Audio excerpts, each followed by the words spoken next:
साथ में ma'am Omicron virus की रफ्तार बहुत तेज है, इसलिए अचानक इसके केसों में बहुत ज़्यादा बढ़ोतरी हो रही है और जैसे जैसे केस बढ़ेंगे अस्पतालों में बेड भी भरने लगेंगे। ऐसे में हमें समय रहते सचेत रहना होगा। हमें घर से बाहर निकलने पर डबल मास्क पहनना शुरू कर देना चाहिए। कोशिश करें कि N95 मास्क ही पहने। बीमारी बढ़ती है तो PGIMS प्रशासन उससे निपटने के लिए पूरी तरह से तैयार है और हम मरीजों को बेहतर से बेहतर सुविधाएं प्रदान करेंगे। यह कहना है पंडित भगवत दयाल शर्मा, स्वास्थ्य विज्ञान विश्वविद्यालय की कुलपति डॉक्टर अनीता सक्सेना का। वे मंगलवार को अपने कार्यालय में एक पत्रकार वार्ता को संबोधित कर रही थी। डॉक्टर अनीता सक्सेना ने कहा कि हमें ओमिक्रॉन वायरस को हल्के में नहीं लेना चाहिए। यह अभी डेल्टा वायरस जैसा घातक है या नहीं अभी कहना मुश्किल होगा, क्योंकि अभी भारत में इसकी शुरुआत ही हुई है। उन्होंने कहा कि जहां तक हो सके भीड़ में जाने से बचें। डॉक्टर अनीता सक्सेना ने कहा कि PGIMS में अभी 3000 टेस्ट प्रतिदिन हो रहे हैं।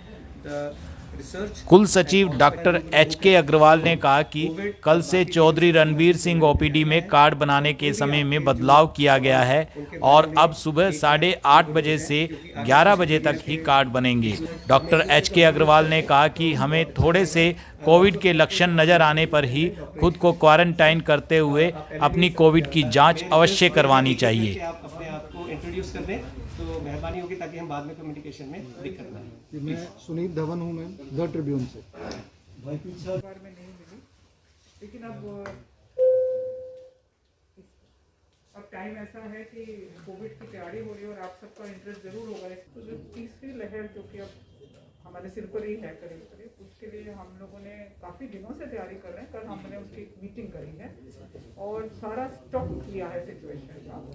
पहली फेज में हमारे 3 वार्ड और एक C ब्लॉक है, वो शुरू हो जाएगा। वहाँ पे टेस्टिंग भी होगा, आइसोलेशन, ट्रीटमेंट, ऑक्सीजन और एक ICU भी है। उसमें 10 बेड का ICU है। वो शुरू हो जाएगा पहली ही फेज में। और उसके बाद अगर और केसेस बढ़ते हैं तो उसके बाद सेकंड फेज में ट्रॉमा सेंटर शुरू होगा। ट्रॉमा सेंटर में हमारे ICU बेड्स बहुत ज़्यादा हैं, तो वेंटिलेटर या हाई फ्लो ऑक्सीजन वाले पेशेंट्स को वहाँ ले जाया जा सकता है। पीडियाट्रिक की भी पूरी तैयारी है, न्यूनेटोलॉजी की भी पूरी तैयारी, क्योंकि कुछ इस बार सोचा जा रहा है कि शायद बच्चों को भी ये वेव अफेक्ट करेगी।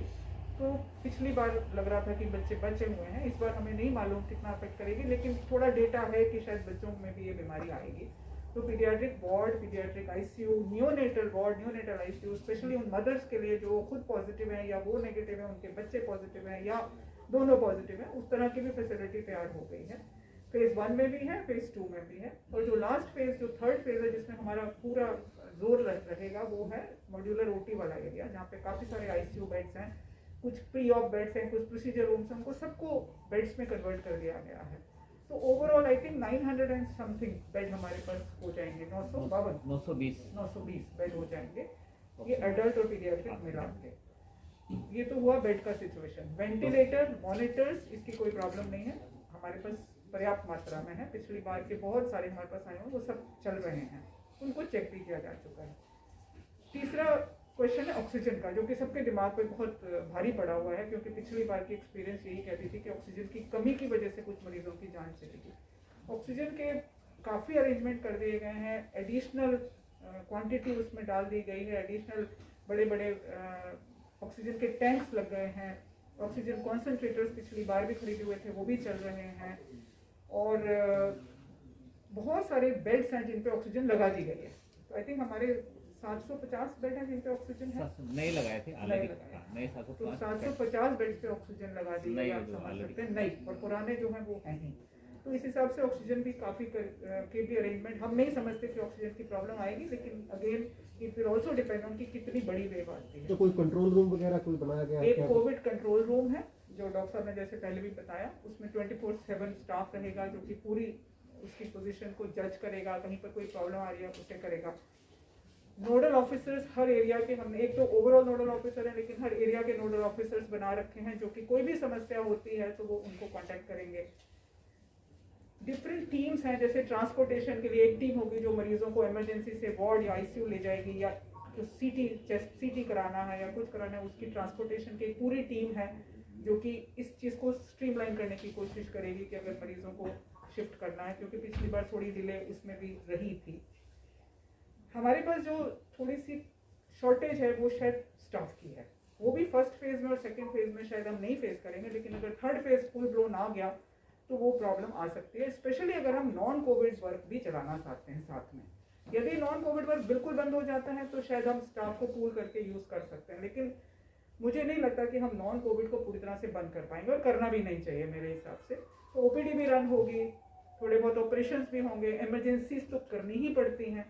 उस टाइम पे हो सकता है हमें nurses, resident doctors, paramedical, lab technician, इन सब की थोड़ी शॉर्टेज महसूस हो, जिसके के लिए कल हमने मीटिंग में कदम उठाए हैं कि हम गवर्नमेंट को भी लिखेंगे कि कुछ नहीं तो हमें कॉन्ट्रैक्चुअल लेवल पे कुछ स्टाफ को लेने की इजाज़त दे दे, जिससे कि हम वो वाली कमी को भी दूर कर सकें। क्योंकि आप समझ सकते हैं कि नॉर्मल कोर्स में अगर कोई 24 घंटे की ड्यूटी करता है, आईसीयू में वो नहीं कर सकता, क्योंकि उसको पीपी पहनना है 6 घंटा, 7 घंटा, मैक्सिमम 8 घंटा कोई। अच्छा, एक ओमिक्रॉन को लेके जो आशंका है उसको कैसे आप दूर करेंगे? कितना इफेक्टिव है ये क्या इफेक्टिव है? ओमिक्रॉन ओमिक्रॉन तो मुझे लगता है मेनली ओमिक्रॉन ही आएगा इस बार, जो आएगा इस वेव में। और जैसा मैंने बताया कि शायद उसकी नेचर थोड़ी माइल्ड है, शायद उसमें इतनी हॉस्पिटलाइजेशन की ज़रूरत नहीं पड़ेगी, इतनी वेंटिलेटर की ज़रूरत नहीं पड़ेगी, लेकिन क्योंकि नंबर उसका ज़्यादा होने वाला है, क्योंकि उसकी कंटेजियसनेस, उसकी ट्रांसमिसिबिलिटी बहुत ज़्यादा है, तो इसलिए ओवरऑल जो एब्सोल्यूट नंबर है, जो बर्डन है, वो शायद हाई ही रहेगा। हम समझ सकते हैं कि ओमिक्रॉन हल्का है, लेकिन हमें इस वजह से अपनी जो प्रिकॉशन है वो छोड़ने नहीं चाहिए, क्योंकि ओमिक्रॉन में अगर 100 में से 1 मरीज को वेंटिलेटर मिल रहा है और नॉर्मल डेल्टा में भी डेल्टा में 2 को मिल रहा है, अगर ओमिक्रॉन 1000 लोगों में हुआ तो 10 लोगों को वेंटिलेटर की जरूरत पड़ेगी। तो अगर आप कंपेयर करें तो ओमिक्रॉन में भी मेडिकल फैसिलिटी बहुत ज़्यादा ज़रूरत है और बहुत ओवरवेल्म होने वाले हैं हॉस्पिटल, जैसे कि मैं आपको एक्सपीरियंस और वेस्टर्न कंट्री से बता सकती हूँ, जहाँ पर इतना अच्छा सिस्टम होता है, वहाँ पर भी नेवी और आर्मी बुलानी पड़ रही है उन लोगों को अपना सिस्टम चलाने के लिए। तो हिंदुस्तान में तो आप समझ सकते हैं हमारा सिस्टम वैसे ही उनके जितना अच्छा नहीं है, थोड़ा सा फ्रैक्चर्ड है, तो हमारे लिए तो और समस्या हो सकती है।